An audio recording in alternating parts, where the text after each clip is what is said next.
আপনারা শুনছেন সম্পূর্ণ Bangla audio book high ticket selling, লিখেছেন ডেন হ্যাংরি। আমি কিভাবে সেল করা শিখলাম। বছরে $1,000,000 আয় করার আগে, ওয়াল স্ট্রিট জার্নালে বেস্ট সেলিং লেখক হওয়ার আগে এবং একজন রিয়েল এস্টেট ইনভেস্টর হওয়ার আগে আমি একজন পিৎজা ডেলিভারি বয় ছিলাম।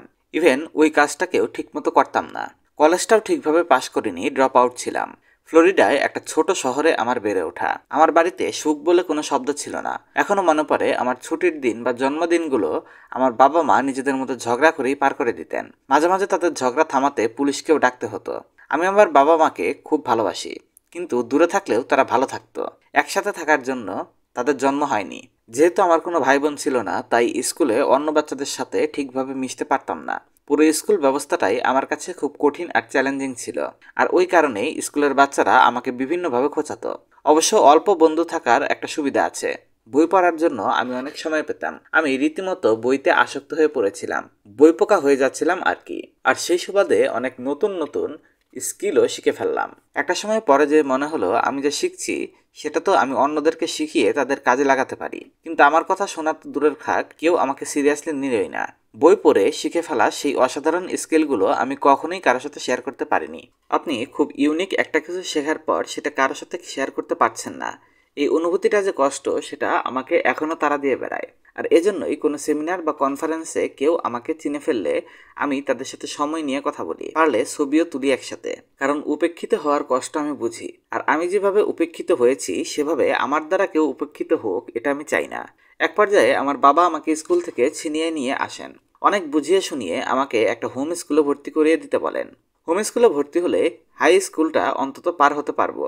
যাই হোক, আমার রেজাল্ট এত ভালো হয়েছিল যে আমি সম্পূর্ণ বিনা পয়সায় একটা প্রোগ্রামে ভর্তি হওয়ার সুযোগ পেয়েছিলাম। ওই বয়সেই নিজে নিজে পড়ে পরীক্ষা দিতে পারতাম আমি। হোম স্কুলে পড়াশোনা করায় স্কুলের বাচ্চাদের অত্যাচার থেকে বেঁচে গিয়েছিলাম বটে, কিন্তু আমার সোশ্যাল স্কিল একদম শূন্যের কোঠায় নেমে যাচ্ছিল।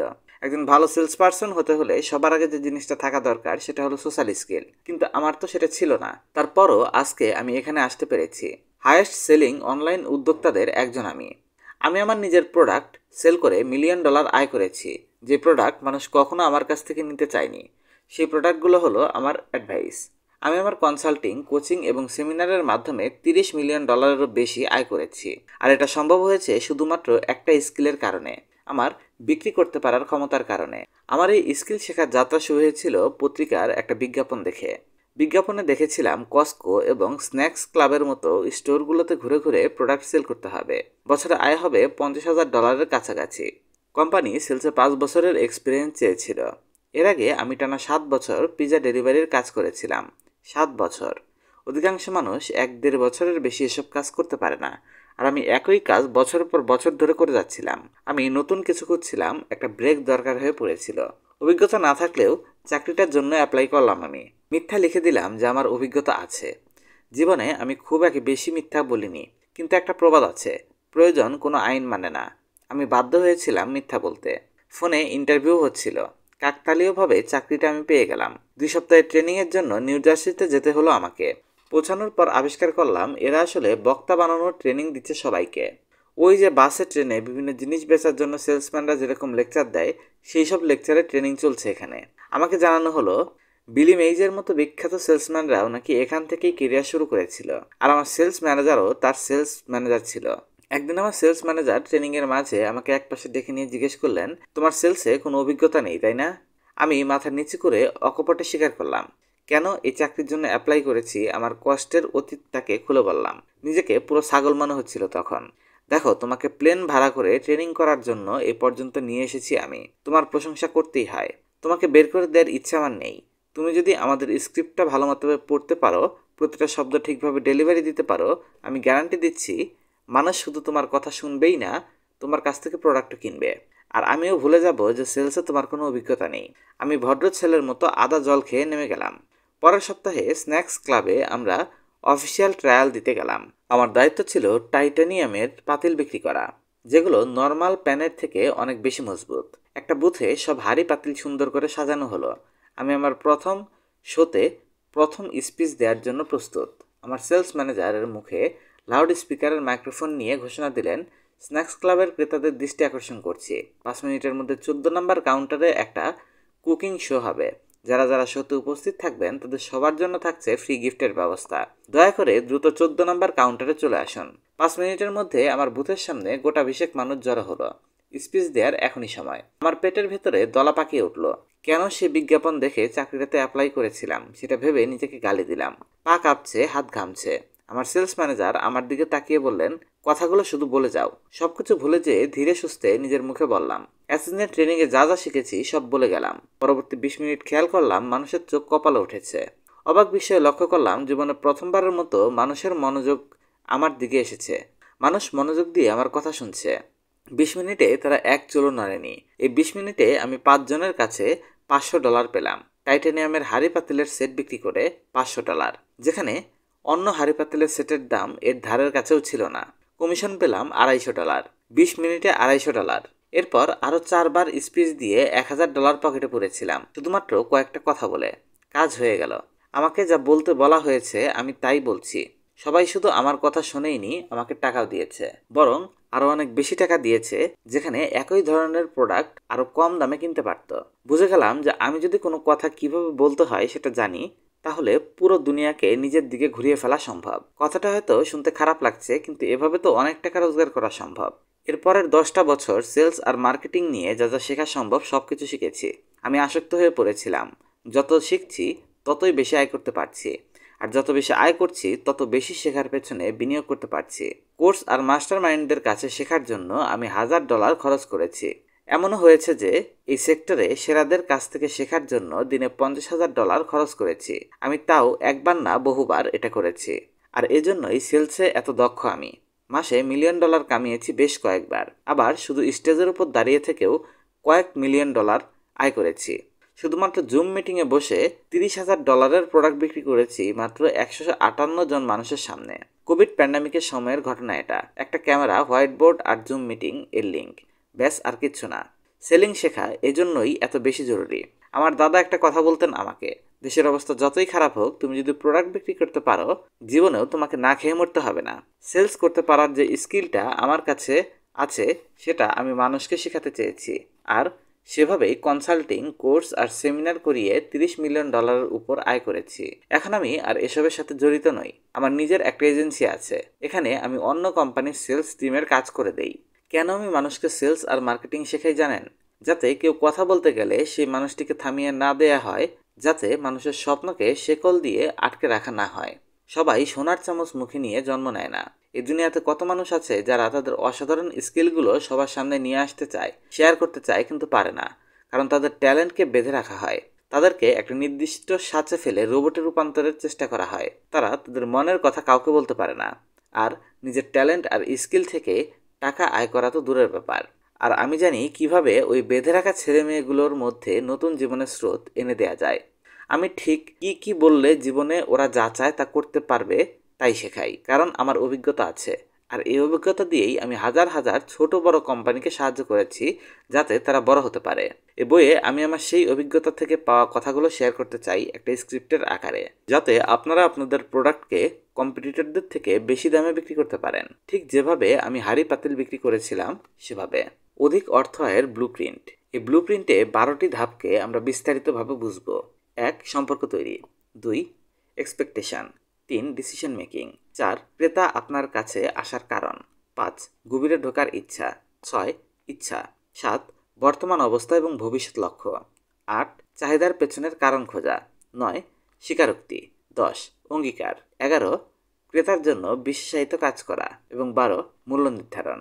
সতর্কীকরণ: অন্ধভাবে এই স্ক্রিপ্টকে ফলো করবেন না। প্রোডাক্ট সেল করার জন্য এই ধাপগুলোর মূল উদ্দেশ্য হলো ক্রেতার সাথে সাক্ষাতের সুযোগ তৈরি করা, যাতে সামনে সঠিক কথাগুলো বলতে পারেন, যে কথাগুলো তার কাছে একদম গ্রহণযোগ্য হবে। আরেকটা ধাপ পার করার সময় আপনি যদি আপনার কাস্টমারকে কোনো প্রশ্ন করেন আর তার উত্তর তিনি সঠিকভাবে দেন, তাহলে প্রশ্নটা বাদ দিন বা পুরো ধাপটাই বাদ দিয়ে পরের ধাপে চলে যান। এটা আপনার সেলস বাড়ানোর কোনো ফর্মুলা নয়, বরঞ্চ এটা ওই ধাপগুলোকে সঠিকভাবে কাজে লাগিয়ে আপনার সেলসের জন্য ডাটা পেতে সাহায্য করে। হিসাব সহজ। যে কথা কখনো ভুলবেন না, কাস্টমার প্রোডাক্ট কিনতে রাজি হয়ে গেলে পুরো নিয়ম ধরে ধরে আমার স্ক্রিপ্ট ফলো করার প্রয়োজন নেই। ফোন কলের যে কোনো মুহূর্তে যদি কাস্টমার পরিষ্কার করে বলে যে প্রোডাক্টের ব্যাপারে সে জানে এবং কিনতে চায়, তাহলে কথা না বাড়িয়ে বিক্রি করে দিন। একটা পরামর্শ, কেউ আপনার প্রশ্নের উত্তর দিলে যত অল্প কথায় সম্ভব শেষ করে ফেলুন। কথায় কথা বাড়ে, মনে রাখবেন কাস্টমারের সাথে আড্ডা দিতে যাবেন না, সম্পর্ক তৈরির সময় ছাড়া গল্প শুরু করবেন না বা কোনো কিছু বিস্তারিত বলবেন না। 95% কথা ক্রেতারই বলা উচিত। মূল কথা হলো অল্প কথায় শেষ করুন। ধাপ 1, সম্পর্ক তৈরি। আপনার কথা শুরু করার প্রথম কয়েক মিনিটে এই ধাপে থাকতে হবে আপনাকে। এই পর্যায়ে আপনি হালকা কথা বলে আপনার শ্রোতাদের সাথে সম্পর্ক বাড়াবেন। তারা কোত্থেকে এসেছে, দিন কেমন কাটছে জিজ্ঞেস করুন। তাদের সাথে কন্ট্যাক্ট হওয়ার রাস্তা খুঁজুন।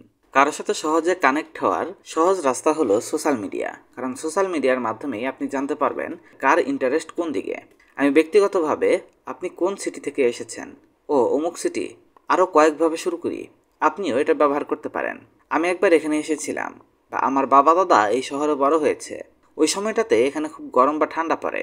যখন একজন মানুষ আরেকজন মানুষের সাথে কথা বলে, নিজের কিছুর সাথে মিল খুঁজে পায়, তখন তার কাছ থেকে কিছু কিনতে আগ্রহ প্রকাশ করে।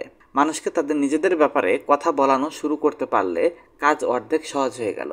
মানুষ নিজেকে নিয়ে কথা বলতে ভালোবাসে, আর মানুষকে দিয়ে কথা বলাতে পারলেই তার ব্যাপারে জানতে পারবেন। কমিউনিকেট করা সহজ হবে।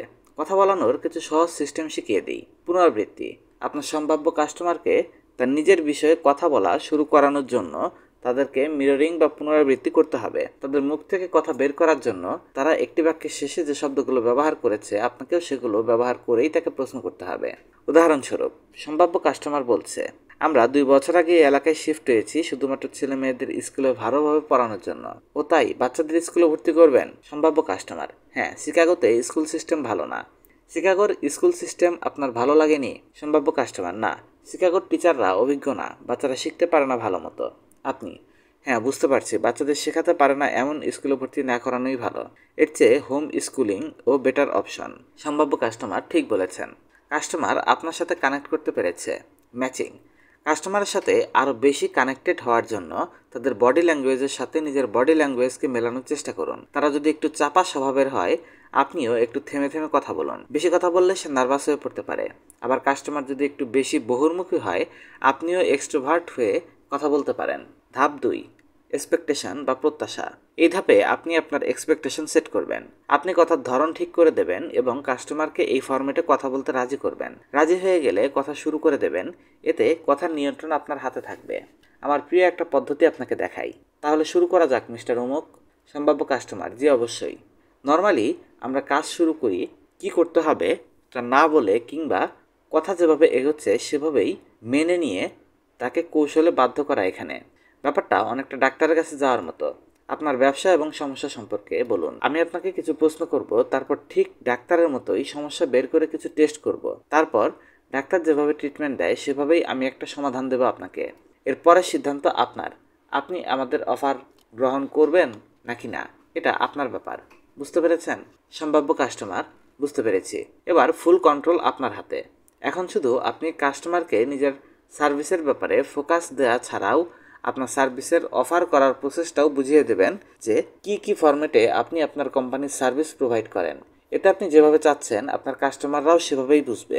যদি এটা না করতে পারেন, তাহলে কথাটা কোন দিকে যাবে সে ব্যাপারটা অন্ধকারেই থেকে যাবে এবং পুরো বিষয়টা জগা খিচুড়িতে পরিণত হবে। ক্ল্যারিটি না থাকলে সেলস বাড়বে না, সোজা কথা। আর আপনার কাজের প্রেশার আর ফরম্যাট দেখে কেউ সম্মত হলে আপনি পরবর্তী ধাপে অগ্রসর হবেন। Number 3, decision making. সিদ্ধান্ত নেওয়ার সময় ঠিক কার উপস্থিতি দরকার বের করাটাই এই ধাপের উদ্দেশ্য। যদি সম্ভব হয় তাহলে সমস্ত ডিসিশন মেকারদের সাথে কথা বলে নেওয়াটাও একটা নির্দিষ্ট সেল সম্পন্ন করার একটা অংশ হতে পারে। ধরুন আপনি শুধু একজন কাস্টমারকে কনভিন্স করলেন, কিন্তু তার পার্টনার বা স্ত্রী আপনার অগোচরে তাকে বলে দিল, না, মনে হয় না ওরা ভালো কাজ করবে। এতে আপনি কাস্টমারও খোয়াবেন, আবার অনাস্থাও তৈরি হবে। যদিও অনেক সময় একসাথে সব ডিসিশন মেকারকে পাওয়া সম্ভব না, কিন্তু সবাই একসাথে থাকলেই বেস্ট রেজাল্টটা পাওয়া যায়। কিভাবে সব ডিসিশন মেকারকে একসাথে পাওয়া যায়? অধিকাংশ সেলস পার্সনরা একটা কমন প্রশ্ন করে তাদের কাস্টমারদের, কেনার আগে আপনি কি আপনার স্ত্রী বা পার্টনারের সাথে একবার কথা বলে নেবেন? কিন্তু আমার অভিজ্ঞতা বলে সবচেয়ে ভালো হয় এমনভাবে বললে যে জিনিসটা এতই স্বাভাবিক কথার মতো হয়ে যায়, যেন আলাদা কোনো প্রশ্ন করা হচ্ছে না। আসল সিদ্ধান্ত কে নেবে তা বোঝার 2টা উপায় আছে। আপনি যদি এখনও একটু নতুন হন বা স্কিলে মাস্টার হয়ে উঠতে পারেননি, এরকম কেউ হয়ে থাকেন, তাহলে প্রথম পদ্ধতিটা অবলম্বন করবেন। যেহেতু এই ধাপে আসার আগে আপনি কাস্টমারের সাথে কানেক্টেড হয়েছেন, তাকে আপনার কাজের পদ্ধতি বুঝিয়ে দিয়েছেন, আপনি তার বিশ্বাস অর্জন করার রাস্তায় এগিয়ে গেছেন, এখন এমনভাবে কাস্টমারের সাথে কথা বলুন যেন তাকে আপনি অনেক দিন ধরে চেনেন। সেজন্য আপনার পুরনো বন্ধু যার সাথে অনেক দিন যাবত আপনার দেখা হয়নি, আর যদি তাদের প্রফেশন সম্পর্কে আপনাকে জানায়, তাহলে কাস্টমারের বিজনেস পার্টনার বা স্ত্রীর সম্পর্কে খোঁজখবর করা আপনার জন্য সহজ হবে। উদাহরণস্বরূপ, ও আপনাকে জিজ্ঞেস করতেই ভুলে গেছি, আপনি কি ম্যারিড, অথবা আপনার পরিবারে কে কে আছে, অথবা আপনি কি পরিবারের খরচ চালাচ্ছেন। কাস্টমার যদি নিজেকে সিঙ্গেল বলে বা কোনো বিজনেস পার্টনারকে সাথে নেয় বা তার কথা জানায়, তাহলে আপনি আপনার মতো অগ্রসর হবেন। কিন্তু কাস্টমার যদি জানায় তার স্ত্রী বা পরিবার আছে যাদের দায়িত্ব তার উপরে, তাহলে আপনি এগিয়ে যাবেন। তার কিছু নমুনা দেখাচ্ছি। আপনার স্ত্রী কি করেন? কাস্টমার উত্তর দিলে আপনি প্রশ্ন করবেন, আপনি কি সারপ্রাইজ দিচ্ছেন, অথবা আপনার স্ত্রী কি জানে যে এটা আপনি কিনছেন বা আমাদের সার্ভিস নিচ্ছেন। আপনি আপনার কাস্টমারের অনুভূতি বোঝার চেষ্টা করবেন। তার স্ত্রী তার প্রতি সাপোর্টিভ কিনা এটা বোঝা আপনার দায়িত্বের মধ্যে পড়ে। যদি সে হ্যাঁ বলে, তাহলে বাচ্চা কাচ্চা বা পরিবারের অন্য সদস্যদের নিয়ে জিজ্ঞেস করতে পারেন। এভাবে কনফার্মেশন এগিয়ে গেলে দুই পক্ষ থেকেই প্রেশার অনেকটা কমে যায়। আপনি যদি B2B বা বিজনেস টু বিজনেস নিয়ে কাজ করেন বা একদল ব্যবসায়ীর মালিকের সাথে ডিল করেন, তাহলে একটু আলাদাভাবে কাজ করতে হবে। এরকম ক্ষেত্রে আপনি জিজ্ঞেস করতে পারেন, আপনাকে জিজ্ঞেস করতেই ভুলে গেছি, আপনি কি ব্যবসা একাই চালান, অথবা ব্যবসায় আর কেউ আছে সাহায্য করার? সে উত্তর যদি না হয়, তাহলে আগে বাড়ুন। আর যদি হ্যাঁ বলে, তাহলে আপনি সরাসরি জানতে চাইবেন, বাইরের একটা সার্ভিস প্রোভাইডার যখন আপনার কোম্পানিকে সাহায্য করে, তখন আপনি আপনার বিজনেস পার্টনারের সাথে কিভাবে ডিসিশন নেন। এখন আপনি আপনার কাস্টমারকে বুঝে ফেলবেন যে তার বিজনেস পার্টনারের সাথে আলোচনা করার দরকার আছে কি নেই। যদি থাকে, তাহলে সেই পার্টনারের সাথেও কথা বলা উচিত আপনার। সাইলেন্ট কিলার টিপ: যদি সব ডিসিশন মেকারের সাথেই আপনার কথা হয়ে থাকে বা তারা সবাই একসাথে আপনার সামনে থাকে, তাহলে আপনাকেই খুঁজে বের করতে হবে এই দলের সাইলেন্ট কিলার কে। যে কথা বলে বা আপনার সাথে আলোচনা করছে তাকে কোম্পানির রিপ্রেজেন্টেটিভ ধরে নিতে পারেন, সেই মুখপাত্র। অধিকাংশ ক্ষেত্রে প্রোডাক্ট সেল করতে হলে স্বামীরাই কথা চালিয়ে যায়, স্ত্রীরা চুপ থাকে। আবার উল্টোও হয়। তো বিজনেস পার্টনারের ক্ষেত্রে দেখা যায় একজন কথা বলছে, আরেকজন চুপ থাকছে। যে কথা বলছে না তাকে খেয়াল করতে হবে আপনাকে। এটাকে আমি সাইলেন্ট কিলার প্রসেস বলি। যে চুপ থাকে, অধিকাংশ ক্ষেত্রে দেখা যায় ডিলটা বন্ধ করার সময় সে শুধু মুখ খুলে। তাকে যেন যথাযোগ্য সম্মান দেয়া হয় এবং তার দিকে যেন মনোযোগ দেয়া হয়। সেদিকে খেয়াল রাখার দায়িত্ব আপনার। তাকেও প্রশ্ন করুন, তার কোনো অভিযোগ আছে কিনা শুনুন। তার সাথেও কানেক্টেড থাকার চেষ্টা করুন। একদম শেষ সময় পর্যন্ত অপেক্ষা করা কখনোই বুদ্ধিমানের কাজ না। আপনি পুরো সময় একজন পার্টনারের কথাই শুধু শুনলেন আর অন্যজন চুপ করেছিল, সেদিকে আপনি খেয়াল করেননি। এরকম অবস্থা হলে লক্ষণ ভালো না। চোখ বন্ধ করে বলে দিতে পারি। ধাপ 4: ক্রেতা আপনার কাছে আসার কারণ। সেলসের এই ধাপে আপনাকে কাস্টমারের সামনে মিটিং এর কারণটা মুখে উল্লেখ করতে হবে। কেন তারা আপনার কাছে বা আপনার কোম্পানির কাছে এসেছে সেটা তাদের মুখ থেকে বের করতে হবে।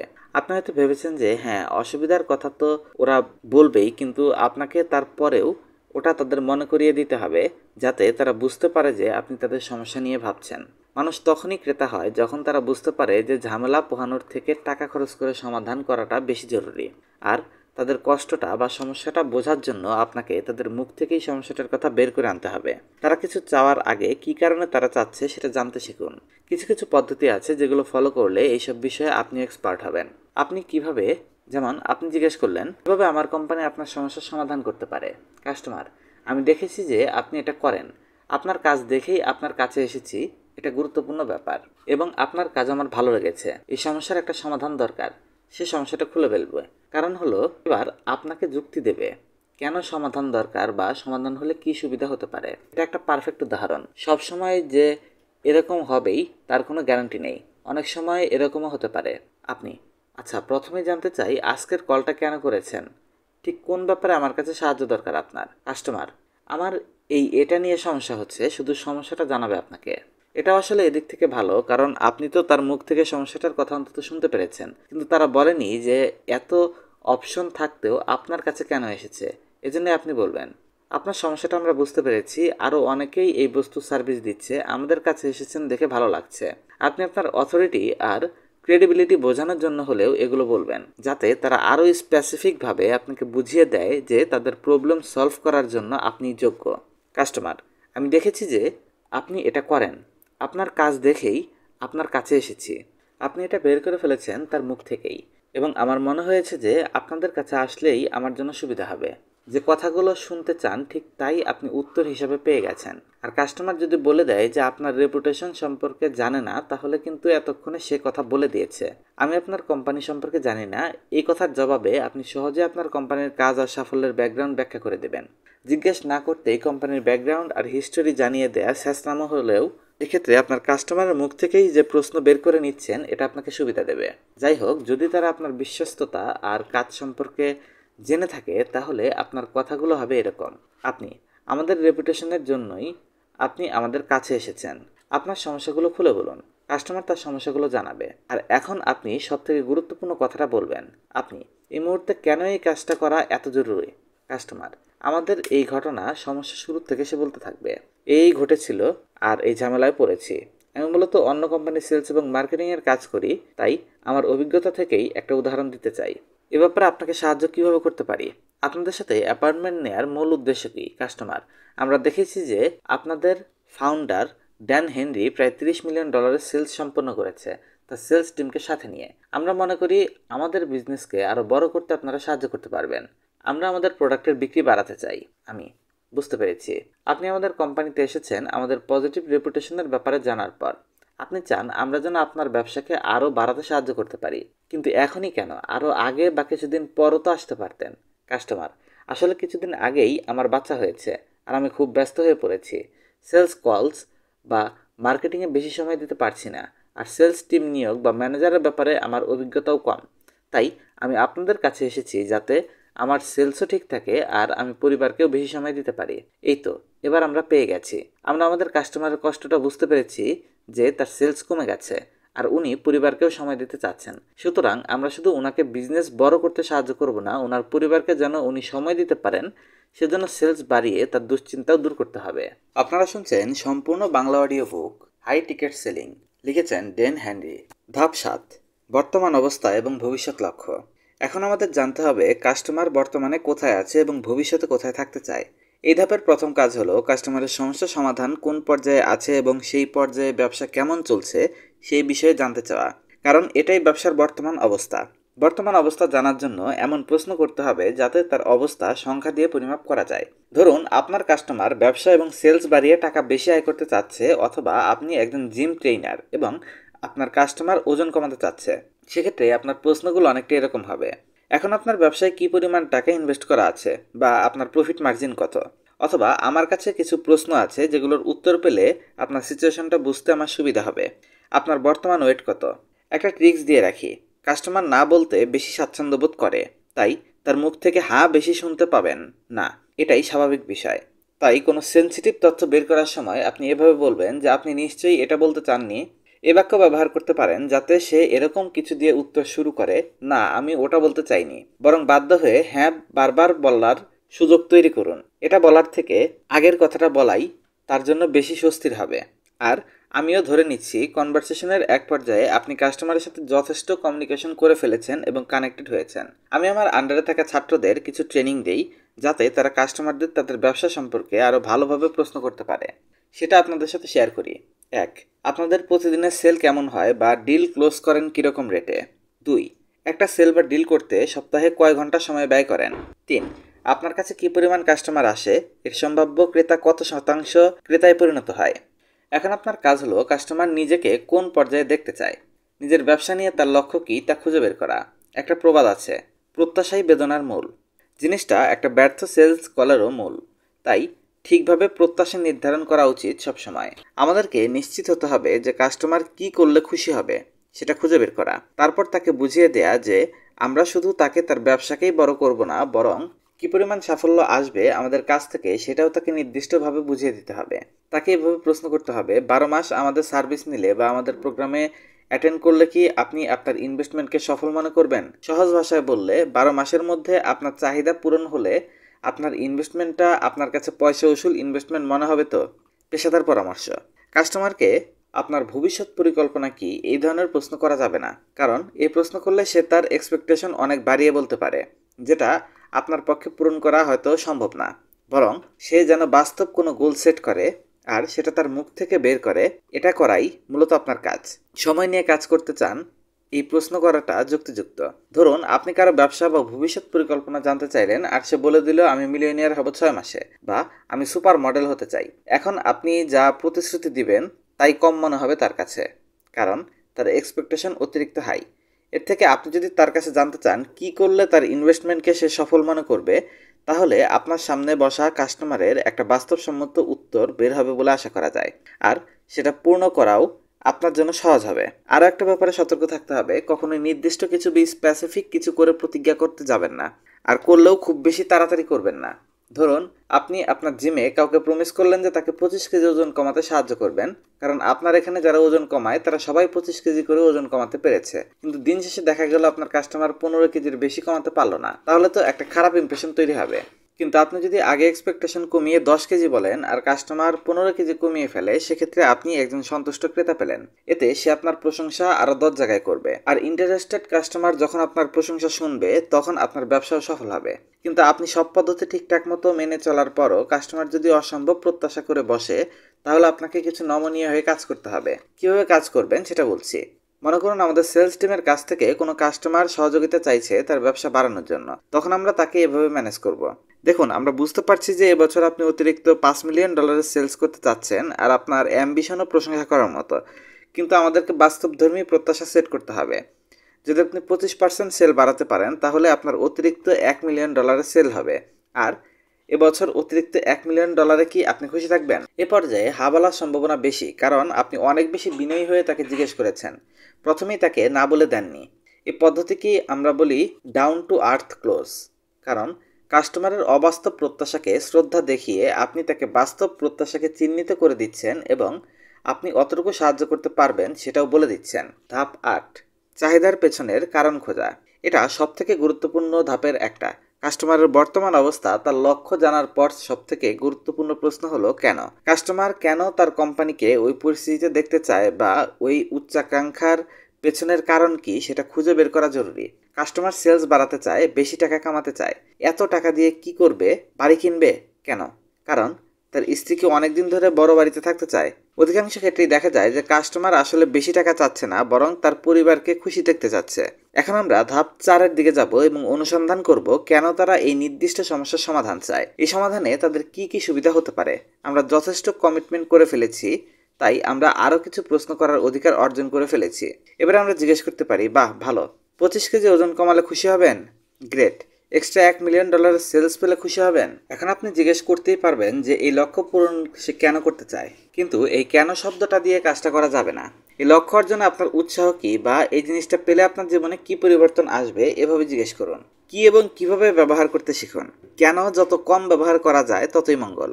1 মিলিয়ন সেলস বেশি হলে ব্যাপারটা কিরকম হবে আপনার কোম্পানির জন্য বা আপনার জন্য? 25 কেজি ওজন কমলে আপনার জীবনে কি কি পরিবর্তন আসবে, বা 25 কেজি ওজন কমানোর জন্য উৎসাহ পেয়েছেন কোথা থেকে?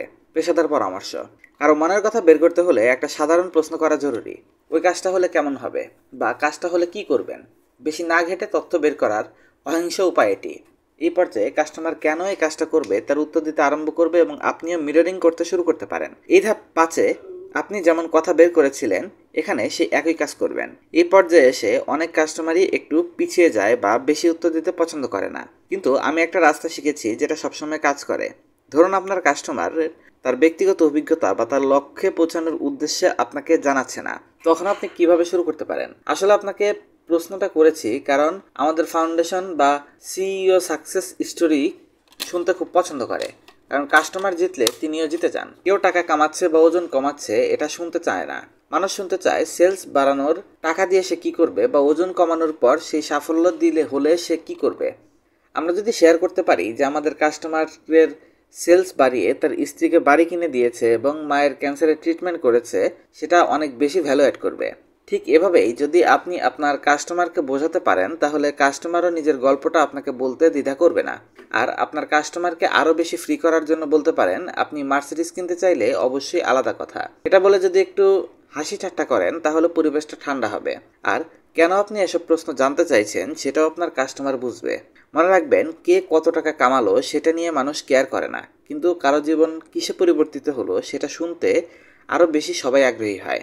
মজার কথা, কোনো একটা জিনিস চাওয়ার পেছনে দুইটা কারণ কাজ করে, সেটা হলো ভালোবাসা এবং মর্যাদা। আপনি যদি ওজন কমাতে চান, কারণ হলো আপনি নিজেকে সুন্দর দেখাতে চান, মর্যাদা, অথবা বেশি দিন বাঁচতে চান প্রিয় মানুষগুলোর সাথে, এটা হলো ভালোবাসা। আপনি যদি অনেক বেশি টাকা আয় করতে চান, এর মানে হলো আপনার সাফল্য দরকার, মানে মর্যাদা, অথবা আপনি আপনার স্ত্রী সন্তানদের একটা সহজ জীবনের স্বাদ দিতে চান, এটা হলো ভালোবাসা। স্ট্যাটাস। রিয়েল এস্টেটে ইনভেস্ট শুরু করার পর আমি কাস্টমারদের নতুন নতুন বাড়ি দেখাতাম বিক্রি করার জন্য, কিন্তু একজন কাস্টমারও দ্বিতীয়বার কল ব্যাক করতো না, কারণ আমাকে বাচ্চার মতো লাগতো। আমার বয়স ছিল 20-এর একটু বেশি, কেউ আমাকে সিরিয়াসলি নিত না। কিন্তু আমি রোলেক্স ঘড়ি পরার পর থেকেই ঠিক কল পাওয়া শুরু করলাম। রোলেক্স ঘড়িটাই ছিল একটা ইনভেস্টমেন্ট। আমার স্ট্যাটাস রাতারাতি বদলে দিয়েছিল ওই ঘড়ি। ভালোবাসা। এখনও মনে আছে, আমার মা ভালো বেতনের কর্পোরেট সেলসের চাকরি ছেড়ে দিতে বাধ্য হয়েছিল, কারণ আমার সৎ পিতার সাথে ডিভোর্সটা উনি মেনে নিতে পারেননি, একদম ভেঙে পড়েছিলেন। শহরের ভালো বাড়ি ছেড়ে ট্রেইলারের পার্কে থাকতে হয়েছিল তাকে, বিল পে করার মতো অবস্থা ছিল না। কিন্তু সেই মুহূর্তে আমি আমার ছোটবেলার বাড়িটির চেয়েও সুন্দর একটা বাড়ি কিনে দিলাম। আর তার মুখের দিকে তাকিয়ে যে অনুভূতিটা দেখেছিলাম, সেটাই আমার কাছে পৃথিবীর সব কিছু মনে হয়েছিল। আমার বাকি জীবন ওই মুহূর্তটা আমি কখনোই ভুলব না। দিন শেষে কোনো কিছু কিনতে গেলে এই দুইটা কারণই কাজ করে মানুষের মনে। আমাদেরকে খুঁজে বের করতে হবে যে কোনো সার্ভিস বা প্রোডাক্ট কেনার সময় কাস্টমারের মনে কি কাজ করছে, ভালোবাসার চিন্তা নাকি তার স্ট্যাটাসের মানে মর্যাদার চিন্তা। ধাপ 9, স্বীকারোক্তি। সব ধাপের মাস্টার হলো এটা, সবথেকে গুরুত্বপূর্ণ ধাপ, কারণ এই ধাপে আমরা কাস্টমারের মুখ থেকে স্বীকার করিয়ে নিব যে তার আসলেই সাহায্য দরকার। মনে রাখা দরকার যে কথাগুলো, কাস্টমারকে যে কোনোভাবেই হোক স্বীকার করিয়ে নিতে হবে যে তাদের কোনো আইডিয়া নেই তারা কি করছে এবং তাদের যে কোনো উপায়ে সাহায্য দরকার। যদি তারা মনে করে যে তাদের সাহায্য দরকার নেই, তাহলে কোনোভাবেই তাদের কাছে প্রোডাক্ট বিক্রি করতে পারবেন না। এবং তাদের যে সাহায্য দরকার, এই কথাটা তাদের মুখ থেকেই বের করা দরকার। তারা যেন স্পষ্ট করে এবং আপনাকে বলে যে আমার হেল্প দরকার, শুধু তাহলেই প্রোডাক্ট আপনি সেল করতে পারবেন। এরকম স্বাভাবিকভাবেই জিজ্ঞেস করুন, নিজে থেকে এই কাজগুলো করতে গেলে কি কি বাধার সম্মুখীন হচ্ছেন আপনি। এটা আমি শিখেছি আমার প্রিয় বন্ধু স্যাম ওয়েবনেসের কাছে, যাকে আমি একজন সফল মার্কেটিং এক্সপার্ট হিসেবে বিবেচনা করি। এই প্রশ্নটা করার পর 3টা উত্তর আশা করতে পারেন আপনি। এখন পর্যন্ত সবকিছু যদি ফর্মুলা অনুযায়ী করতে পারেন, তাহলে আপনার কাস্টমার আপনাকে এরকম কিছু বলতে পারে: 1, কাজটা কিভাবে করব জানি না। 2, আমার এমন একটা রাস্তা দরকার যেটা আগেও অনেকে ফলো করেছে, যে রাস্তায় সাফল্যের নিশ্চয়তা বেশি। 3, আমি আমার অ্যাম্বিশনে তাড়াতাড়ি পৌঁছাতে চাই। এই ধরনের উত্তর পাওয়া ছাড়া এই ধাপ থেকে বের হওয়া যাবে না, কোনোভাবেই না। 4, ধাপ 10, প্রতিশ্রুতি। কাস্টমার যদি একবার স্বীকার করে ফেলে যে তাদের হেল্প দরকার, তাহলে আমাদেরকে কাস্টমারের মুখ থেকে এটাও বের করে নিতে হবে যে এই মুহূর্তেই তাদের কাজটা করিয়ে নেওয়া দরকার। কাস্টমার নিজে থেকে তার সাহায্য দরকার সেটা স্বীকার করে নেওয়ার পর আপনার সাথে কাজ করানোর জন্য তাকে প্রতিশ্রুতিবদ্ধ করে ফেলার দায়িত্ব আপনার। আর সেটা করে ফেলার জন্য আমি কিছু রাস্তা খুঁজে পেয়েছি। সমস্যাটা কখন সমাধান করতে চান? যদি তারা বলে যে এখনই, তাহলে আপনি বলবেন, বুঝতে পেরেছি যে কাজটা আপনি এখনই করতে চান, কিন্তু সমস্যা সমাধানে আপনি কতটুকু প্রতিশ্রুতিবদ্ধ? আপনি কি সমস্যা সমাধানে প্রপার অ্যাকশন নেবেন? আপনাকে কিভাবে, যেভাবে আমরা ট্রেনিং বা ইনস্ট্রাকশন দেব সেভাবে কি কাজ করবেন? আপনাকে সাহায্য করার জন্য যে যে ইনফরমেশন দরকার সেগুলো কি আমাদেরকে দিয়ে সহায়তা করবেন? আপনার কাজের ধরন অনুযায়ী যেভাবে প্রশ্ন করা দরকার সেভাবে কি করবেন? এমনভাবে তার কাছ থেকে উত্তর বের করে নেবেন যাতে সে কমিটমেন্ট দেয় যে আপনার দেখানো রাস্তাতে সে কাজ করতে ইচ্ছুক। যদি হ্যাঁ বলে এবং কমিটেড থাকে, তাহলে পরবর্তী ধাপে যাওয়ার জন্য প্রস্তুত। যদি আপনার কাস্টমারের এখনই কাজ শুরু না করে কিছুদিন পর বা কয়েক মাস পর থেকে কাজ শুরু করতে চায়, তাহলে তাদেরকে আরও দ্রুত আপনার সার্ভিস বা প্রোডাক্টে কমিটেড করানোর জন্য কিছু প্রশ্ন করতে পারেন। 1 মাস পরেই কেন শুরু করতে চান? এখন থেকে কাজ শুরু করতে চাচ্ছেন না কেন? আপনি তো আজকে আমাদের অ্যাপার্টমেন্ট নিয়েছেন, তাহলে অপেক্ষা করতে চাচ্ছেন কেন? আপনি কি পুরোপুরি প্রস্তুত না? অধিকাংশ ক্ষেত্রেই আপনি শুনতে পাবেন যে আচ্ছা ঠিক আছে, এখন থেকেই তাহলে শুরু করে দেই। কিন্তু যদি সেটা না বলে, তাহলে আপনাকে অন্য রাস্তা ধরতে হবে, যেটা আমরা প্রোক্রাস্টিনেশন ক্লোজ বলি। পদ্ধতিটা শিখিয়ে দিচ্ছি। আসলে মূল ব্যাপারটা হলো, ভালো সময় বলে কোনো কথা নেই। এখন কাজটা না করে পরে করলেই যে সেটা সঠিক সময় হবে তা কিন্তু না। পরে আপনার সাথে অন্য ঝামেলাও থাকতে পারে যেটা এখন নেই। আর যখন সময়টা আপনার পক্ষে থাকবে না, তখন কি এখনকার মতো কমিটেড থাকতে পারবেন আপনি?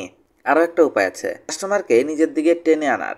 মানুষের মন হলো যেটা তার নাগালের বাইরে, সেটাই সে বেশি করে চায়।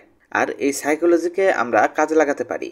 আপনার কাস্টমারকে কনভিন্স করা কঠিন হলে বা কাস্টমার যদি জেদি হয়, তবে এই সাইকোলজি কাজে লাগান।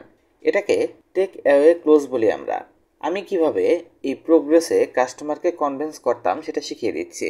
যারা ড্যানের সাথে কাজ করতে প্রস্তুত শুধু তাদের সাথে কাজ করে ড্যান। আমার সাথে কাজ করার দরকার নেই আপনার। আমি এখানে আপনাকে কনভিন্স করতে আসিনি। আপনি আমার সাথে বা আমাদের সাথে কাজ করার জন্য গুড ফিট কিনা সেটা দেখাই আমার কাজ। অথবা দেখুন, আমরা হাই প্রেশার সেল নিয়ে কাজ করি না এবং তার উল্টোটা করি। আপনি যদি কমিটেড না থাকেন বা আমাদের প্রোডাক্ট সার্ভিসে ইন্টারেস্টেড বা ইনভেস্ট না করতে চান, কিনতে না চান, তাহলে আমাদের কাজ এখানেই শেষ হতে পারে। কোনো সমস্যা নেই। কিন্তু যদি আপনি কোনো সমস্যার সমাধান করতে চান তাহলে আমরা সেদিকেই এগোতে পারি। আপনি কি সেটা চান? বিশ্বাস করুন আর না করুন, এই পদ্ধতি যদি ঠিকমতো কাজে লাগাতে পারেন সাফল্য পাওয়ার সম্ভাবনা অনেক বেড়ে যায়। তাছাড়া আপনি এমন কোনো কাস্টমারের সাথে কাজ করতে চাইবেন না যে সবসময় সিদ্ধান্তহীনতায় ভুগছে। কাস্টমারের অ্যাটিটিউড বা মাইন্ডসেট যদি ভালো না হয় তাহলে তারা আপনার কাছ থেকে সার্ভিস পেয়েও ভালো রেজাল্ট দিতে পারবে না। তখন আপনার নিজের ব্র্যান্ডের নামই খারাপ হবে। কাস্টমারের কাছ থেকে কমিটমেন্ট সিকিউর নেয়ার পর আপনি ধাপ 11 দিকে অগ্রসর হতে পারেন। ধাপ 11, কাস্টমাইজ ক্লোজ। এই ধাপটা সবগুলো প্রসেসের মূল অংশ। এই পর্যন্ত সবকিছু যদি আপনি ঠিকমতো উপায়ে করে থাকেন বা আমাদের শেখানো পদ্ধতিগুলো ফলো করে আসেন তাহলে সময় এসে গেছে কাস্টমারকে আরও কিছু স্পিচ দেওয়ার। এই স্পিচ দিয়েই আপনি কাস্টমারকে বুঝিয়ে দেবেন যে আপনার দেওয়া অফার, সার্ভিস বা প্রোডাক্টটা শুধু তার জন্যই বানানো। কাস্টমার যেভাবে নিজের ব্যবসার কথা বলে, নিজের আইডেন্টিটি আপনাকে দিয়েছে, ঠিক সেভাবে আপনি আপনার ব্যবসার আইডেন্টিটি তাকে বর্ণনা করবেন। কাজটা এমনভাবে করবেন যেভাবে আপনার কাস্টমার চায়। আপনার সার্ভিসের সবথেকে পজিটিভ বা আকর্ষণীয় দিকগুলো কাস্টমার যেভাবে চায় সেভাবে তুলে ধরবেন। ব্যাপারটা এমন হবে যে জন্মের দিন ডাক্তার তাকে মায়ের পেট থেকে টেনে বের করে বলছে, এই পিচ্চির জন্য আমরা বিশেষভাবে একটা জিনিস বানাবো। এটার জন্য কিছু স্ক্রিপ্ট তৈরি করেছি আমরা। সেটা হলো, আমরা ব্যবসার সব বিষয়গুলো শুনলাম। আমাদের কাছে এই মুহূর্তে যথেষ্ট ইনফরমেশন আছে। আমরা আপনাকে সাহায্য করতে পারবো বলে বিশ্বাস করি। আপনি কি চান যে পুরো বিষয়টা শেয়ার করি? পেশাদার পরামর্শ। এই ধাপে এসে কখনো মনে হয় কথাটা বলবেন না। সবসময় চেষ্টা করবেন বিশ্বাস করি এই ধরনের কথা দিয়ে বাক্য শুরু করার। আপনি যদি মনে হয় বা আশা করছি এই বাক্যগুলো ব্যবহার করেন তাহলে কাস্টমার মনে করবে যে আপনি হয়তো নিজেই শিওর না। মানুষ আশ্বস্ত হতে পছন্দ করে। মনে হয় আপনাকে আমরা সাহায্য করতে পারবো। বিষয়টা তাহলে খুলে বলি, এটা বলা যাবে না। আপনার ব্যবসা এগিয়ে নিতে আমরা আপনাকে সাহায্য করতে পারবো বলে বিশ্বাস করি। তাহলে আমার কাজগুলো আপনাকে শেয়ার করি, এভাবে বলবেন। এভাবে যদি এগিয়ে যেতে পারেন আমি গ্যারান্টি দিচ্ছি কাস্টমার আপনাকে হ্যাঁ বলতে বাধ্য হবে। আর এরপরেই আপনি কাস্টমাইজ ক্লোজ এর এই স্ক্রিপ্টটা ব্যবহার করবেন। ঠিক আছে, আমাদের এক্সপার্টিস হলো এটা। আপনার আইডেন্টিটি, আপনি কি নিয়ে কাজ করেন, আপনি কিভাবে কাজ করতে চান, আর এভাবেই আপনি আমাদের কাছ থেকে সাফল্য পাবেন। কাস্টমারের চাহিদা অনুযায়ী আপনার প্রোডাক্ট এবং সার্ভিসের বর্ণনা দিন। এবার আমরা এভাবে আপনার অফারটা দিবেন, আপনাকে সাহায্য করতে পারবো। আপনার জন্য অফারটা পারফেক্ট মনে নাও হতে পারে, কিন্তু ডিসিশন আপনার। এ পর্যন্ত ব্যাপারটা কি ভালো মনে হচ্ছে? আরেকটা পেশাদার পরামর্শ, যখন আপনি বলবেন যে আপনার জন্য অফারটা পারফেক্ট মনে নাও হতে পারে, তখন কাস্টমার এমন একটি মানসিক অবস্থায় থাকবে যেখানে সে বিবেচনা করতে চাইবে যে এটা কেন তার জন্য বিশেষভাবেই তৈরি। আর তখনই সে আগের থেকেও বেশি কমিটেড হয়ে পড়বে এবং আপনার সেল হওয়ার সম্ভাবনা আরও বহুগুণ বেড়ে যাবে। কারণ একটাই, আপনি তাকে বুঝিয়ে দিয়েছেন যে আপনার অফার করা সার্ভিসটা তার জন্য পারফেক্ট। এই মুহূর্তে কাস্টমারের না বলার রাস্তা আমরা বন্ধ করতে পেরেছি বলেই ধরে নিচ্ছি। আমরা প্রকৃতপক্ষে কাস্টমারের কথাই কাস্টমারকে ফিরিয়ে দিচ্ছি। সে কেমন মানুষ, তার কি দরকার, তার সমস্যাটা কোথায় এবং সমস্যা সমাধানের পরে তা কি পাবে, সবকিছু আমরা পরিষ্কারভাবে বুঝিয়ে দিতে পেরেছি। যাই হোক, একটা উদাহরণ শেয়ার করি। আমি একজন উদ্যোক্তার সাথে ফোনালাপে আছি।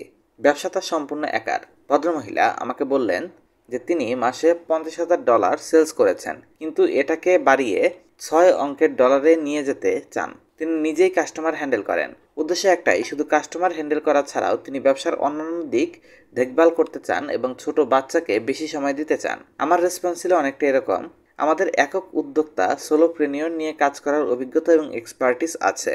আমরা এরকম অনেক একক উদ্যোক্তাকে সাহায্য করেছি যারা নিজেরাই কোম্পানির সেলস, মার্কেটিং এবং অন্যান্য বিষয় দেখে $1,00,000 উপরে মাসিক আয় করছে। আর আমরা এমনভাবেই সাহায্য করি যাতে আপনার মতো উদ্যোক্তাদের দিনে একটা কাস্টমারকেও হ্যান্ডেল করতে না হয়। আমি আমার একজন সার্টিফাইড সেলস পারসনকে আপনার কোম্পানিতে অ্যাসাইন করে দেব, আপনার প্রোডাক্ট এবং অফার সম্পর্কে ট্রেনিং দিব এবং সেই সেলস পারসনই আপনার সমস্ত সেলস কল এবং কাস্টমারের সাথে কথা বলার ডিল ক্লোজ করবে, যাতে আপনার উপর চাপ না পড়ে। ব্যাপারটা কি আপনার পছন্দ হয়েছে? এটা শোনার পর সে যদি বলে যে তার ইতিমধ্যে 2-3 জন সেলস পারসন অ্যাসাইন করা আছে কিন্তু তারা ঠিকভাবে ডিল বা সেলস ক্লোজ করতে পারছে না, এবং তিনি নিয়োগ দিচ্ছেন আবার ছাঁটাই করছেন, এভাবেই কোনো মতে তার ব্যবসা চলছে। এ কারণেই তিনি বাধ্য হয়ে অফার বা অ্যাডভার্টাইজ সাময়িক সময়ের জন্য বন্ধ করে রেখেছেন।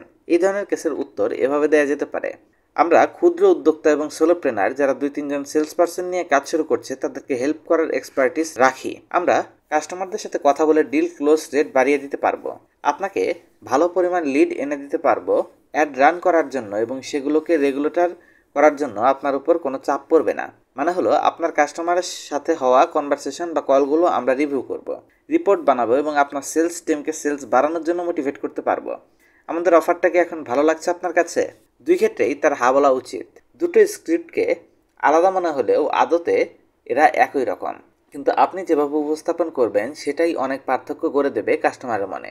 আপনার একই কথা বিভিন্নভাবে ঘুরিয়ে বলার যে স্কিল বাড়াতেই হবে। আমরা এটাকে আর্টিকুলেশন বলি। এটাই আপনার সেল বাড়াবে। অফার দিয়ে সেল হয় না।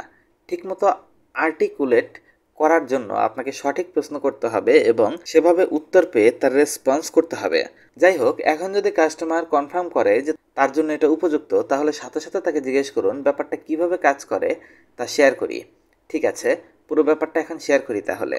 এ পর্যায়ে এসে আপনি ধরে নিচ্ছেন যে সেলস হবে এবং তাদেরকে বুঝিয়ে দিতে হবে যে আপনার কোম্পানির সাথে সাইন আপ করলে কী কী অভিজ্ঞতা হবে। এখনই কাস্টমারের কাছে টাকা চাওয়া বা ক্রেডিট কার্ড রেডি আছে কিনা জিজ্ঞেস করার দরকার নেই। আপনি ধরেই নিচ্ছেন যে কাস্টমার আপনার প্রোডাক্ট কিনছে। এখন শুধু পেপার ওয়ার্ক এবং প্রোডাক্ট কেনার পরের প্রসিকিউশন সম্পর্কে তাকে ধারণা দেবেন।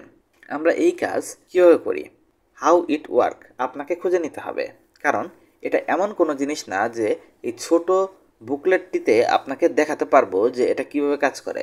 আমি শুধু আপনাকে উদাহরণ দিতে পারবো। আপনাকে শুধু জানতে হবে প্রোডাক্ট কেনার পর থেকে ওই প্রোডাক্ট বা সার্ভিস থেকে রেজাল্ট পাওয়া পর্যন্ত কি কি হয় বা হতে পারে, এবং সেটাই তাকে বুঝিয়ে বলা যে কিভাবে আপনার প্রোডাক্ট থেকে বেনিফিট পাচ্ছে কাস্টমাররা। এটাই আপনার বিজনেসের নিজস্ব ব্যাপার। এখানে একটা উদাহরণ দেওয়া হলো। আচ্ছা, আপনার পরবর্তী কথা হবে অ্যাকাউন্ট এক্সিকিউটিভ কার্লার সাথে খুব নির্দিষ্ট কিছু প্রশ্ন করে তিনি একটি সরাসরি সাক্ষাৎকার নেবেন, যেটায় আপনার অফার সম্পর্কে আমাদের জানার মতো সব কিছু থাকবে। এই প্রশ্নগুলো ড্যান তার গত কয়েক বছরের সেলস মার্কেটিং এবং কনসাল্টিং এর অভিজ্ঞতা থেকে তৈরি করেছেন, যাতে গ্রাহকের ব্যবসা সম্পর্কে দরকারি সব কিছু জানা যায়।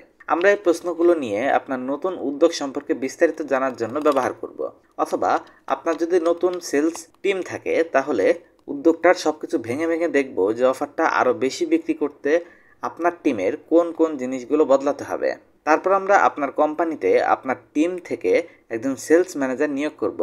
এরপর তিনি আপনাদের সেলসের লোকেদেরকে আপনার অফার বিক্রির কলাকৌশল শেখাবে। পুরো জিনিসটায় 10 থেকে 14 দিন সময় লাগবে। এটা শেষ হলে আমরা ম্যানেজমেন্ট প্রসেস শুরু করব, যেখানে আমরা প্রতিদিনের ঝুট ঝামেলা সামলাবো যাতে তারা দৈনিক সেলসের লক্ষ্য পূরণ করতে পারে। তাদের দৈনিক সেলস রিপোর্ট যেন পূর্ণ করে জমা দেয় সেটা আমরা নিশ্চিত করব। অভিযোগ মোকাবেলায় স্কিল তৈরি করা এবং সেটাকে টনটনে রাখার জন্য আমরা অনুশীলনের ব্যবস্থা করব। আরও 20টার মতো বিক্রয় কৌশল নিয়ে কাজ করব আমরা, যাতে আমরা তাৎক্ষণিক আপনার মুনাফা বাড়িয়ে তুলতে পারি। যে কোনো পর্যায়ে আপনার কোনো প্রশ্ন থাকলে, কোনো সেলস পার্সন নিয়ে সমস্যা থাকলে, অথবা আপনার কোনো সেলসের লোকের কাছে কোনো পরিবর্তন চাইলে আপনি আপনার অ্যাকাউন্ট ম্যানেজারের সাথে সরাসরি কথা বলবেন। আপনি না চাইলে আপনাকে আপনার সেলস টিমের সাথে কথা বলতে হবে না। অ্যাকাউন্ট ম্যানেজারকে জানালে তিনি সাথে সাথে আপনার সেলস টিমের সাথে আপনার তথ্য পৌঁছে দেবে, সমস্যা নিয়ে কথা বলবে, অথবা যা করতে হয় সব করবে। আর পুরো জিনিসটা আমরা এমনভাবে করব যাতে আমাদের আগেও কাজে লাগা এই ম্যানেজমেন্ট প্রসেসের মাধ্যমে আপনার সেলসের লোকেদের কাছ থেকে সেরাটা বের করা যায়। একজন কাস্টমার প্রোডাক্ট কেনার আগেই বুঝে যাচ্ছে প্রোডাক্ট কেনার পর কি কি ধাপ তাকে পার করতে হবে। এতে তার জন্য সব কিছু বোঝা আরও সহজ হবে। আর কাস্টমারকে এটা বুঝিয়ে দেওয়ার পর প্রথম যে প্রশ্নটা তাকে করবেন সেটা হলো, আপনার কি আরও কিছু জানার আছে? এ পর্যায়ে সে আরও কিছু প্রশ্ন করতে পারে তার নিজের সুবিধার্থে। আপনি সেগুলোর উত্তর দেবেন। যদি কোনো অবজেকশন পান সেটা হ্যান্ডেল করতে হবে আপনাকেই। নিজে আগ বাড়িয়ে অতিরিক্ত ইনফরমেশন দেওয়ার দরকার নেই। যদি বেশি কিছু বলতে যান এই পর্যায়ে আপনার কাস্টমার পিছিয়েও যেতে পারে। তাই কাস্টমার যা যা জানতে চাচ্ছে শুধু সেটুকু জানালেই চলবে। আর এরপর আপনি সেই আসল প্রশ্নের কাছে চলে যাবেন। ধাপ 12, মূল্য নির্ধারণ। প্রাইস কত? দাম বা মূল্যের ব্যাপারে কখনোই নিজে থেকে কিছু বলা যাবে না যতক্ষণ না কাস্টমার কিছু জিজ্ঞেস না করছে। প্রাইসের কথা জিজ্ঞেস করার আগ পর্যন্ত সব প্রশ্নের উত্তর দিন। অনেক প্রশ্ন করার পরেও যদি প্রাইস নিয়ে কিছু জিজ্ঞেস না করে তাহলে আপনি জিজ্ঞেস করতে পারেন, আপনার কি কোনো প্রশ্ন আছে বা আপনি কি আর কিছু জানতে চান? অবশ্যই কাস্টমার প্রাইস জানতে চাইবে, আর তার জানতে চাওয়ার ব্যাপারটাও জরুরি। পুরো কন্ট্রোল আপনার হাতে থাকবে, কিন্তু যেই মুহূর্তে আপনি নিজে থেকে প্রাইস জানাবেন কাস্টমারকে, সাথে সাথে আপনি কন্ট্রোল হারাবেন। যদি তারা আগে থেকে আপনার সার্ভিসের প্রাইস সম্পর্কে জ্ঞাত থাকে তাহলে আপনার জন্য কাজটা কিছুটা সহজ হবে। সেক্ষেত্রে আপনি জিজ্ঞেস করতে পারেন, তাহলে পরবর্তী মিটিংটা কবে শিডিউল করব, বা আপনি কোন ক্রেডিট কার্ড ব্যবহার করছেন। এই প্রশ্ন শোনার পর অনেকেই তাদের ক্রেডিট কার্ড বের করে ফেলবে। আর যদি প্রাইস সম্পর্কে কোনো ধারণা নাও থাকে তাহলে খুব সিম্পলভাবে তাকে জানিয়ে দিতে পারেন যে $5,000 ইনভেস্ট করতে হবে আপনাকে। প্রাইস জানিয়ে দেওয়ার পর চুপ হয়ে যান, মুখ খোলার দরকার নেই। দুনিয়া ভেঙে পড়লেও চুপ থাকুন। কাস্টমার কোনো কথা বলার আগ পর্যন্ত একটা কথাও বলবেন না। এমনও হতে পারে যে 1-2 মিনিট কেউ কোনো কথা বলছে না, না বলুক, আপনি চুপ থাকুন। যদি কথা বলেন এতক্ষণ করা সব পরিশ্রম মাটি হবে, সেলসটা ক্লোজ নাও হতে পারে। এই কাজটা এই ধাপের সবচেয়ে মূল্যবান অংশ। প্রাইস জানিয়ে দেওয়ার পর চুপ হয়ে যান। আমার মনে আছে একবার কথা বলার সময় কাস্টমার তার পার্টনারের সাথে 2 মিনিটের উপর কথা বলেছিল। ওই কথার মধ্যে তারা এটা সম্ভব না থেকে কিন্তু এটা নিতেই হবে পর্যন্ত চলে গিয়েছিল। নিজেরা নিজেদের ভেতরের কথা বলে ডিসিশন নিয়েছিল, আর এরপরেই বলেছিল আপনারা মাস্টার কার্ড অ্যাকসেপ্ট করেন। যাই হোক, এই পর্যায়ে এসে আপনাকে সেলস ক্লোজ করতে হবে।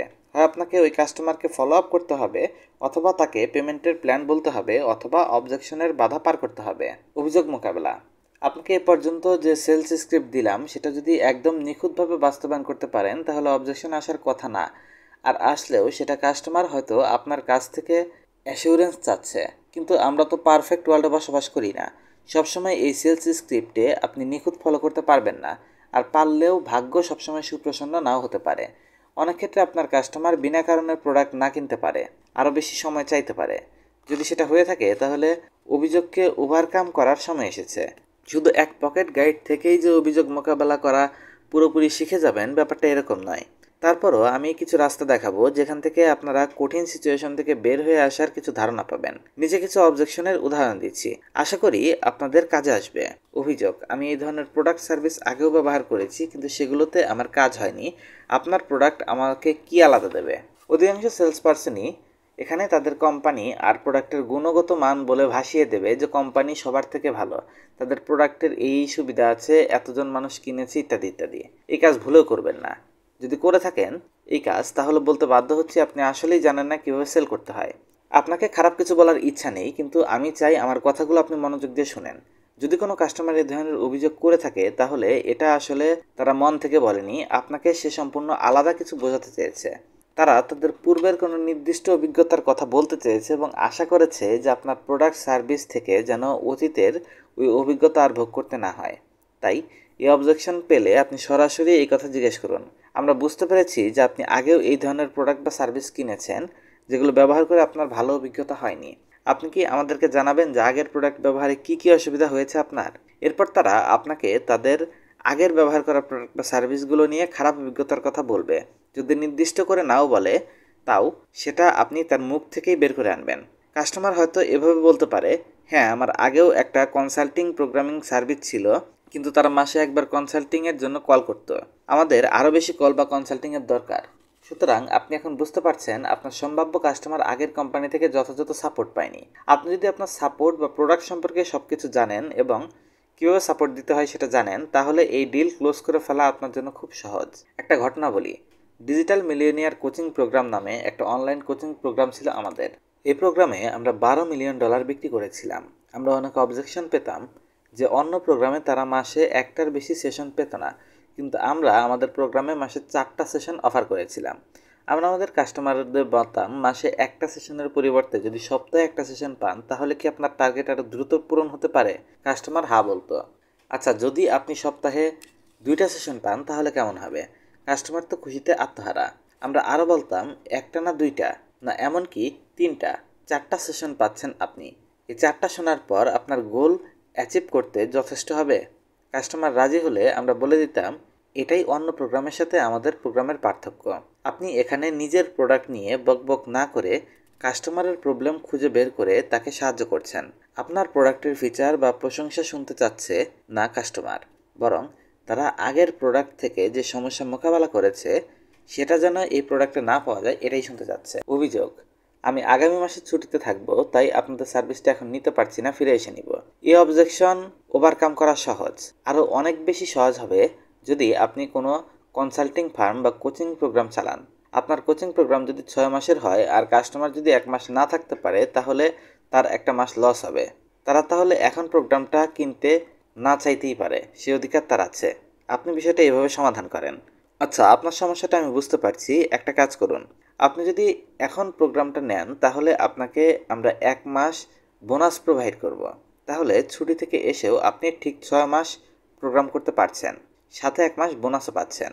এক্ষেত্রে অধিকাংশ কাস্টমারই হা বলে দেয়। একে বলা হয় বোনাস টাইম ক্লোজ, এবং এটা এক ধরনের ছাড় দেয়া ডিল। এটা এমন একটা ডিল যেখানে কাস্টমারকে ছাড় দেওয়ার ফলে তার অনেক উপকার হয়, কিন্তু আপনার খুব একটা ক্ষতি হয় না। অভিযোগ, আরও একটা অভিযোগের উদাহরণ, আমি আপনাদের অন্য ক্লায়েন্টদের সাথে কথা বলে তাদের অভিজ্ঞতা শুনতে চাই। এই অবজেকশনটা দিন শেষে ট্রাস্টের উপর নির্ভর করে 2টা কারণে। তারা এটা জানতে চাইছে, 1, আপনার কোম্পানি বা প্রোডাক্টের কোনো পাবলিক রিভিউ নেই যেটা অনলাইন বা অফলাইনে প্রকাশিত হয়েছে এবং যেটা আপনার ক্লায়েন্ট খেয়াল করেছে। যদি তাই হয়ে থাকে তাহলে আপনাকে রিভিউ এবং টেস্টিমোনিয়ালের ব্যবস্থা করতে হবে। এটাকে মার্কেটিং বলা হয়। প্রপার মার্কেটিং ছাড়া সেলস এনে দেয়া খুব কঠিন ব্যাপার। আর 2, কাস্টমার আপনার প্রোডাক্টের সার্ভিসের রিভিউ, পাবলিক রিভিউ পুরোপুরি বিশ্বাস করছে না। এই ঝামেলাটা দূর করার একটা সহজ উপায় বলে দেই। আমি বুঝতে পারছি আপনি আপনার কাস্টমারের সাথে কথা বলে তাদের অভিজ্ঞতা জানতে চাচ্ছেন, কিন্তু আমরা আমাদের কাস্টমারকে নিজস্ব সেলস পারসন বানাতে চাই না। আপনি ব্যস্ত থাকেন। ধরেন, আমাদের কাস্টমার হওয়ার পর কেউ যদি আপনার কাছে বারবার আমাদের বিষয়ে জানতে চায় তাহলে আপনি বিরক্ত হয়ে যাবেন না? যাই হোক, আমরা একটা কাজ করতে পারি। আপনার যদি আমাদের প্রোডাক্ট সার্ভিস নেন, এনরোল করেন বা কিছু পেমেন্ট করেন, তাহলে আমাদের নেটওয়ার্ক এবং কমিউনিটির মেম্বার হয়ে যাবেন। তখন আপনি আমাদের কাস্টমারদের অভিজ্ঞতা সম্পর্কে জানতে পারবেন। এক্ষেত্রে আপনি রিফান্ডও পাবেন। এটা আমার জন্য কাজ করেছে, কারণ আমি আমার সার্ভিসের ব্যাপারে কনফিডেন্ট ছিলাম এবং আমাকে কখনোই রিফান্ড করতে হয়নি। আপনার যদি এটা করতে বেশি ভাবতে হয় তাহলে বুঝতে হবে আপনার প্রোডাক্টের সমস্যা আছে এবং আপনি মিথ্যা বলছেন কাস্টমারের সাথে। বোনাস, যারা কনসালটেন্সি বা কোচিং প্রোগ্রামের সাথে জড়িত তাদেরকে এটা সাহায্য করবে। অনেক সময় সব প্রসিডিউর ঠিকঠাক ফলো করার পরও কাস্টমার সন্দিহান থাকে। এক্ষেত্রে যে কাজটা আপনি করতে পারেন, আমরা বুঝতে পারছি যে আপনি কিছুটা নার্ভাস ফিল করছেন ইনভেস্টমেন্ট করার আগে, তাই আপনাকে আমরা 24 ঘন্টার জন্য আমাদের সার্ভিসটা অফার করছি, অনেকটা টেস্ট ড্রাইভের মতো। আপনি আমাদের সার্ভিসটা নিলেন, কমিউনিটিতে কথা বলে অন্য কাস্টমারদের রিভিউ নিতে পারেন। 24 ঘন্টা পর আমরা আপনার সাথে অ্যাপয়েন্টমেন্ট করে নিশ্চিত হতে পারি যে আপনি সার্ভিসটা নিচ্ছেন কিনা। যদি নিতে চান তাহলে পেমেন্টের ব্যাপারে তখন আলাপ করে নিতে পারবো। অনেক সময় খুব দামি কফি কিনতে গেলে সেই দোকান থেকে কফি বানিয়ে আমাদেরকে স্যাম্পল দেয় টেস্ট করার জন্য। টেস্ট করার পর কাস্টমার খুব কম সময়েই না কিনে ফিরে আসে। ব্যাপারটা অনেকটা এরকমই। এরই সাথে শেষ হলো high ticket selling by Dan handy.